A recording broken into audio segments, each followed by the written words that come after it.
மீதான குற்றச்சாட்டுகளை வந்து கண்டித்து விலகிட்டு எப்படி பார்க்கணும்? நாங்கள் அது கிட்டத்தட்ட அது கடந்து போயிட்டாங்க. நாங்கள் அவரை பற்றி நாங்கள் பேசுகிறதுக்கு எனக்கு இன்ஃபேக்ட் என்ன திறந்தாழ்த்திக்கல விரும்பவில்லை.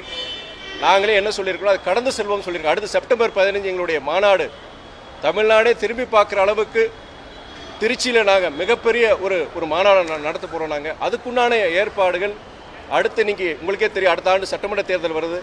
இயக்கத்துடைய அந்த கட்டமைப்பை வலுப்படுத்துறதுக்கு உண்டான அந்த முயற்சியில் தான் ஈடுபடுன்னு சொல்லி எல்லாருக்கும் நாங்கள் சொல்லியிருக்கோம்.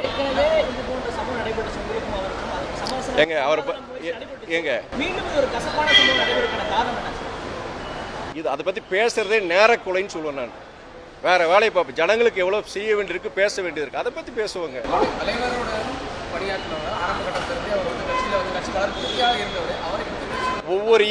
ஒவ்வொரு இயக்கத்திலும் மதிமுக மாத்திரம் கிடையாது, அதிமுக, திமுக, பாஜக, காங்கிரஸ் எல்லா இயக்கத்திலையும் ஒரு காலகட்டத்தில் கருத்து வேறுபாடுகள் ஏற்பட்டு அந்த இயக்கத்தை விட்டு வெளியே செல்பவர்கள் உண்டு. அதற்கு பல்வேறு குற்றச்சாட்டுகள் வைப்பாங்க. அது போன்றதா இந்த நபருடைய குற்றச்சாட்டு. அதனால நீங்க இதுக்குண்டான முழுமையான விளக்கத்தை நான் ஏற்கனவே பலமுறை நான் சொல்லியிருக்கிறேன். நான் தலைவர் சொல்லியிருக்கிறாரு, எங்க இயக்கத்தின் துணை பொதுச் செயலாளர் உங்ககிட்ட பத்திரிகையாளர்கிட்ட விரிவா பேசியிருக்கிறாங்க. என்ன காரணம், அவருடைய குற்றச்சாட்டு பதில்கள் முதற்கொண்டு சொல்லியிருக்கிறாங்க. அதனால் கடந்து போனதான் சொல்றாங்க. சொல்லவே இல்லைன்னா நீங்க கேட்கலாம். நானே பல முறை சொல்லியிருக்கிறேன், விரிவா பேசியிருக்கேன்.